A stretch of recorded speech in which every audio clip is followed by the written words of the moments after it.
ಯಾರೂ ಮಾಡಿಲ್ಲ. ಸಾರಾದ್ರೂ ಕೂಡ ನಿಮ್ಗೆ ಎಲ್ಲಿ ವ್ಯಾಪಾರ ಆಗುತ್ತಮ್ಮ? ಸಾರಾದ್ರೆ ನೋಡಮ್ಮ ನೀವು ಮಾಡ್ಕೊಂಡು ತಿನ್ನಕ್ಕೆ ಬಂದಿರ, ನಿಮ್ಗೆ ಎಲ್ಲಿ ವ್ಯಾಪಾರ ಆಗುತ್ತಲ್ಲ ಮಾಡ್ಕೊಂಡ್ರೆ ಅಂತ ಹೇಳ್ತಾರೆ. ಮತ್ತೆ ಒಬ್ಬರಿಗೆ ಬೇಕಾದ್ರೆ ಎಲ್ಲರಿಗೂ ಅನುಕೂಲ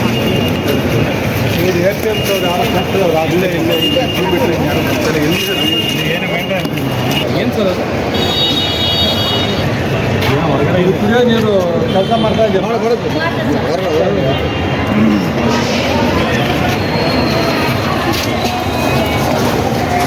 ಇದೆಲ್ಲ ಇದೇನು ನೋಡ್ತಿದ್ರಿ? ಅದು ಹೆಂಗಿದೆ? ಸಾಧಾರಣ ಮೇಕೆ ನೋಡಿ. ಅಲ್ಲ, ಸಾಧಾರಣ ಗಲೀಜಿದೆ, ಹೋಗಕ್ಕೆ ದಾರಿ ಇಲ್ಲ. ಹೆಂಗೆ ಹೋಗೋದು? ಮುದ್ಕರಲ್ಲ. ಇದೇ ಕೆಸರಲ್ಲಿ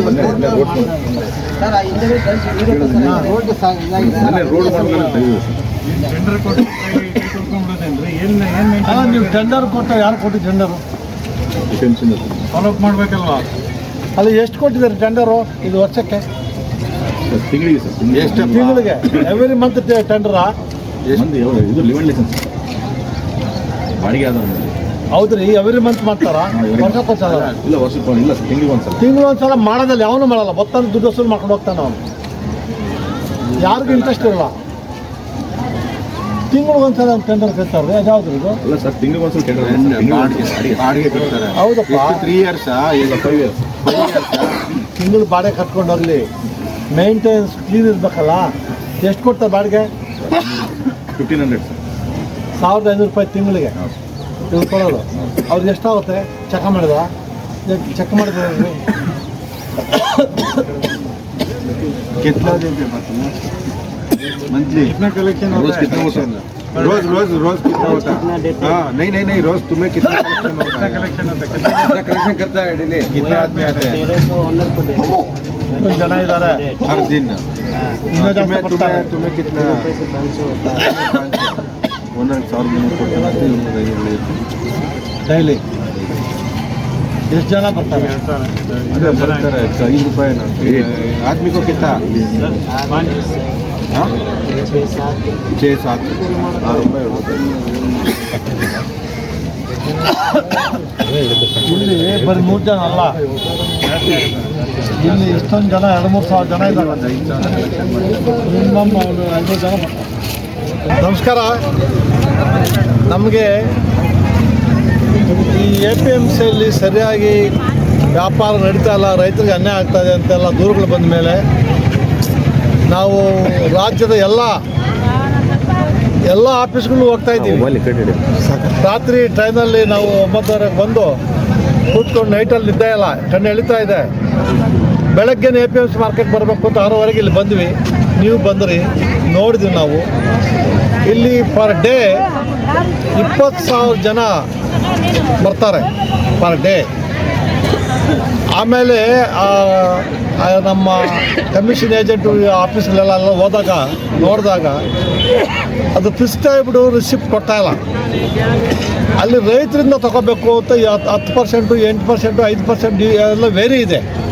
ಒಬ್ಬೊಬ್ಬರು 5 ಅಂತಾರೆ, ಒಬ್ರು 8 ಅಂತಾರೆ, ಒಂದು 10 ಅಂತ ರೈತರು ಹೇಳ್ತಾ ಇದ್ದಾರೆ ತೊಗೊತಾ ಇದ್ದಾರೆ ಅಂತ ಪರ್ಸೆಂಟೇಜ್.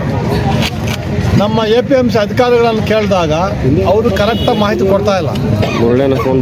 ಒಳಗಡೆ ಒಳ್ಳೆ ಗೋಡನ್ ಸುಮಾರು ಕೋಟಿಗಳು ಖರ್ಚು ಮಾಡಿ ಆ ಒಳಗಡೆ ಮಾರ್ಕೆಟ್ ಏರಿಯಾ ಅಂತ ಮಾಡಿದ್ದಾರೆ. ಅಲ್ಲಿ ಒಳಗಡೆ 4-5 ಜನ ಬಿಟ್ಟರೆ ಎಲ್ಲ ಆಚೆನೇ ಇದ್ದಾರೆ. ಇದು ಹೋಲ್ಸೇಲ್ ಒಂದು ಕಡೆ, ರಿಟೇಲ್ ಒಂದು ಕಡೆ ಸರಿಯಾಗಿ ಆರ್ಗನೈಸ್ ಮಾಡಿಲ್ಲ. ಆಮೇಲೆ ನೈಟೆಲ್ಲ ರೈತರು 3-4 ತಿಂಗಳು ನಿದ್ದೆ ಕೆಟ್ಕೊಂಡು ಸಣ್ಣ ಮಕ್ಕಳ ಥರ ಸಾಕಿ ಏನಾದರೂ ಒಂದು ಆಸೆ ಬರುತ್ತೆ ಜನಗಳಿಗೆ. ನಮಗೇನೋ ಹೊಟ್ಟೆಪಾಡು ಸಿಗುತ್ತೆ ಅಂತ ಬಂದರೆ ಇಲ್ಲಿ ಮಾರ್ಕೆಟ್ ಸರಿಯಾಗಿ ಆರ್ಗನೈಸ್ ಮಾಡದೇ ಇದ್ದರೆ ನಿಜವಾಗ್ಲೂ ರೈತರಿಗೂ ಅನ್ಯಾಯ ಆಗ್ತಾಯಿದೆ, ಕೊಂಡ್ಕೊಂಡವ್ರಿಗೂ ಅನ್ಯಾಯ ಆಗುತ್ತೆ. ಎಲ್ಲ ಒಂದು ಕಡೆ ಕಮಿಷನ್ ಏಜೆಂಟ್ಸು ಈ ಹೋಲ್ಸೇಲ್ ತಗೊಂಡೋಗಿ ರಿಟೇಲ್ ಮಾಡೋವ್ರಿಗೂ ಅವ್ರ ಮಧ್ಯದಲ್ಲಿ ಬರ್ತಾಯಿದೆ. ನಿಜವಾದ ರೈತರಿಗೆ ನ್ಯಾಯ ಸಿಗ್ತಾ ಇಲ್ಲ.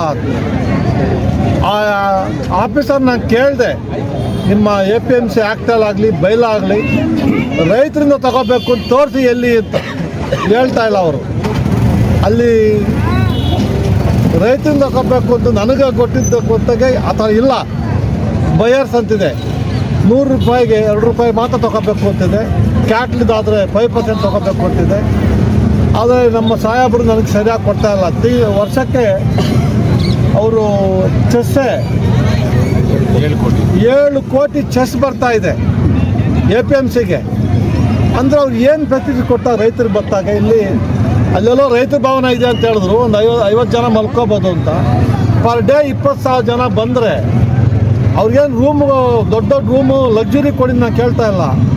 ಬಂದಾಗ ಜಸ್ಟ್ ರಿಲ್ಯಾಕ್ಸ್ ಆಗೋಕ್ಕೆ ಇಲ್ಲಿಂದ ಬಂದಿರ್ತಾರೆ. ಸ್ವಲ್ಪ ರಿಲ್ಯಾಕ್ಸ್ ಆಗೋಕ್ಕೆ ಒಂದು ಹಾಲ್ ಥರ, ದೊಡ್ಡ ಹಾಲ್ ಥರ ಮಾಡಿ ಒಂದು ಮಿನಿಮಮ್ 500-1,000 ಜನ ಮಲಗೋಕ್ಕೆ ದಾರಿ ಮಾಡದೇ ಇದ್ದರೆ ರೈತರಿಗೆ ಕಷ್ಟ ಆಗುತ್ತೆ. ಆ ಟಾಯ್ಲೆಟ್ಸ್ ನೋಡಿದೆ, ಭಾರಿ ನೋವಿನ ಸಂಗತಿ. ಟಾಯ್ಲೆಟ್ಸ್ ಫ್ರೀ ಇಲ್ಲ, 10 ರೂಪಾಯಿ 5 ರೂಪಾಯಿ ಅಂತ ಹೇಳ್ತಾರೆ. ಅವನು 10 ರೂಪಾಯಿ ಕೊಟ್ಟರೆ 2 ರೂಪಾಯಿ ವಾಪಸ್ ಕೊಡೋಲ್ಲ ಅವನು. ಅಲ್ಲಿ ಅವನಿಗೆ ಲಕ್ಷಾಂತರ ದುಡ್ಡು ಬರುತ್ತೆ ಪರ್ ಡೇ. ಅವನು 1,500 ರೂಪಾಯಿ ಮಂತ್ಲಿ ಅವ್ನು ಕೊಡೋದು ಬಾಡಿಗೆ. ಅವನಿಗೆ ಡೈಲಿ 5,000-6,000 ರೂಪಾಯಿ ಬರ್ತಾ ಇದೆ. ಅಂದರೆ 1.5 ಲಕ್ಷದ ಮೇಲೆ ಬರುತ್ತೆ ಅವನಿಗೆ. ಅಲ್ಲಿ ಒಂದು ಹೆಣ್ಮಕ್ಳು ಸಪ್ರೇಟ್ ಟಾಯ್ಲೆಟ್ಸು, ಗಂಡು ಮಕ್ಳು ಸಪ್ರೇಟ್ ಟಾಯ್ಲೆಟ್ಸು ಇದೆ. ಅದು ಕ್ಲೀನ್ ಮಾಡೋಕ್ಕೆ, ಒಂದು ಮಖ ತೊಳ್ಕೊಳ್ಳೋಕ್ಕೆ ಒಂದು ಕ್ಲೀನ್ ಇಲ್ಲ. ಒಂದು ಡಂಜಿನ್ ಥರ, ಪ್ರಾಣಿಗಳು ಇರಲ್ಲ ಆ ಥರ ಇದೆ. ಅದೇನು ರಿಪೇರಿ ಕತೆ ಹೇಳ್ತಾರೆ. 20,000 ಜನಕ್ಕೆ 2-3 ಟಾಯ್ಲೆಟ್ ಇದು ಆಗುತ್ತಾ? ಜಾಗ ಇದೆ, ಕಟ್ಟಿ APMC ಅವ್ರು ಕಟ್ಟಿ ಕಲೆಕ್ಟ್ ಮಾಡ್ಕೊಳ್ಳಿ. ಐ ಡೋಂಟ್ ನೋ ವೈ ಅವ್ರು ಏಜೆನ್ಸಿ ಕೊಡ್ಬೇಕು. ಇವರೇ ಮಾಡ್ಬೋದು ಅದನ್ನು. ಇವರೇ ಒಂದು 10 ಟಾಯ್ಲೆಟ್ಸು, ಲೇಡೀಸ್ ಒಂದು 10, ಜೆಂಟ್ಸ್ 10, 20,000 ಜನ ಪರ್ ಡೇ. 10 ಸಾಲಲ್ಲ, 10 ಆ ಕಡೆ, ಒಂದು 10 ಈ ಕಡೆ, ಒಂದು 15-20 ಕಟ್ಟಿ ಇವರೇ ಮೇಂಟೈನ್ ಮಾಡ್ಬೋದು. 5 ರೂಪಾಯಿ ತಗೊತಾರೆ. ಇವರೇ ಆರ್ಗನೈಸ್ ಮಾಡಿದ್ರೆ ಕಮ್ಮಿ ಮಾಡ್ಬೋದು ಅದನ್ನು. 10 ರೂಪಾಯಿ ಬೇಕಾಗಿಲ್ಲ. ಬೆಂಗಳೂರಲ್ಲಿ 2 ರೂಪಾಯಿ 3 ರೂಪಾಯಿ ಮಾಡ್ತಾರೆ. ಇಲ್ಲಿ ಯಾಕೆ ನನಗೆ ಗೊತ್ತಿಲ್ಲ. ಡಿಸ್ಟಿಕ್ ಲೆವೆಲಲ್ಲಿ 10 ರೂಪಾಯಿ ಒಂದು ಟಾಯ್ಲೆಟ್ಗೆ ಅಂದರೆ ಅರ್ಥ ಆಗ್ತಾ ಇಲ್ಲ ನನಗೆ. ಅಂದರೆ ಎಲ್ಲ ಒಂದು ಕಡೆ ಫೆಸಿಲಿಟೀಸ್ ಇಲ್ಲ. Drinking water no proper organisation here. And officers ನಾವು ಗೊತ್ತಿದೆ ಅಂತ ಹೇಳಿದ್ದೀವಿ, DC-ಗೆಲ್ಲ ಇಂಟಿಮೇಷನ್ ಇದೆ, ಪತ್ತೆ ಇಲ್ಲ. ಅವರು ಅಷ್ಟು ಕಾಳಜಿ ಇದೆ ಸಮಾಜದ ಬಗ್ಗೆ, ರೈತರ ಬಗ್ಗೆ ಕಾಳಜಿ ಇದೆ. ಎಲ್ಲ ಒಂದು ಕಡೆ ಈ ದೇಶದ ಬೆನ್ನೆಲುಬು ರೈತ ಅಂತ ಹೇಳಿದ್ದೀವಿ ನಾವು. ಮಹಾತ್ಮ ಗಾಂಧಿ ಹೇಳಿದ್ರು, ದೇಶದ ಹಳ್ಳಿಗಳ ದೇಶ ಭಾರತ, ರೈತ ಬೆನ್ನೆಲುಬು ಅಂತ. ಬೆನ್ನೆಲುಬು ಮುರಿದಾಕ್ಬಿಟ್ಟಿದ್ದೀವಿ ನಾವು. ಅವನಿಗೆ ಎಲ್ಲ ಕಡೆನೂ ಏಟೆ, ಎಲ್ಲೋದ್ರೂ ರೈತರಿಗೆ ಅನ್ಯಾಯ ಆಗ್ತಾ ಇದೆ. ಅದರಲ್ಲೂ ಸ್ವಲ್ಪ ಏಜೆಂಟ್ಗಳು ಮುಟ್ಕೊಂಡ್ಬಿಟ್ಟಿದ್ದಾರೆ. ರೈತರು ಅಷ್ಟೇ. ನಿಮ್ಮ ಇದಕ್ಕೆ ನೀವು, ನಿಮ್ಮ ಹಕ್ಕಿಗೆ ನೀವು ಪ್ರತಿಪಾದಿಸಬೇಕು. ಏನೋ ಕೊಟ್ಟ ಏನು ತಗೊಂಡೋದ್ರೆ ಆಗಲ್ಲ. ನಿಮ್ಗೆ ಎಲ್ಲಿ ಸಿಗುತ್ತೆ ನ್ಯಾಯ? 3 ತಿಂಗಳು ಮಕ್ಕಳ ಥರ ಸಾಕ್ತೀರ ತರಕಾರಿ ಬೆಳಿಬೇಕಾದ್ರೆ.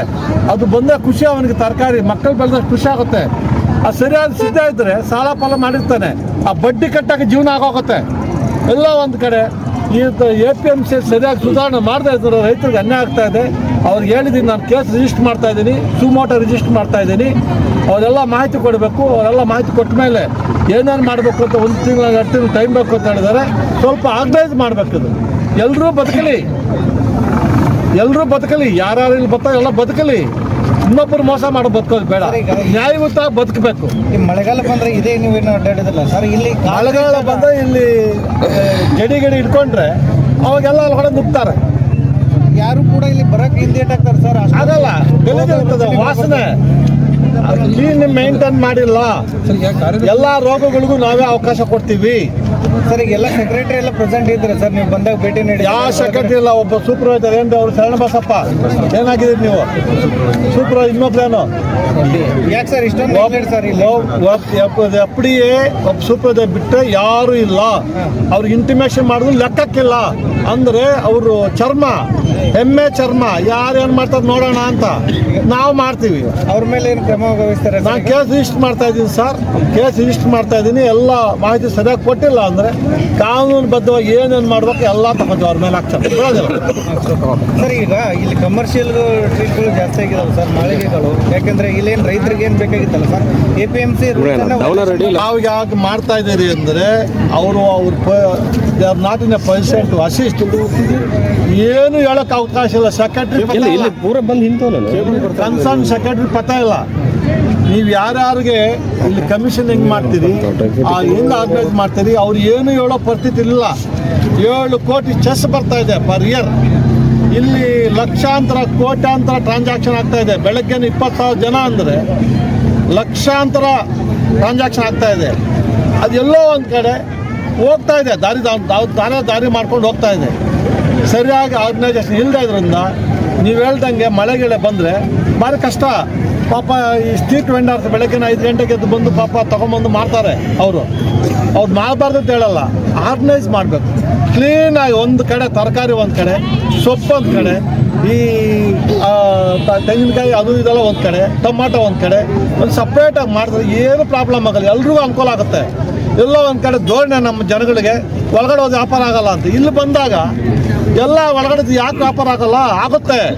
ಬಳ್ಳಾರಿಯ ನಿರಂತರ ಸುದ್ದಿಗಾಗಿ ಬಳ್ಳಾರಿ ಬೆಳಗಾಯಿತು ಚಾನೆಲ್ನ ಸಬ್ಸ್ಕ್ರೈಬ್ ಮಾಡಿ ಹಾಗೂ ಬೆಲ್ ಐಕಾನ್ ಒತ್ತಿ.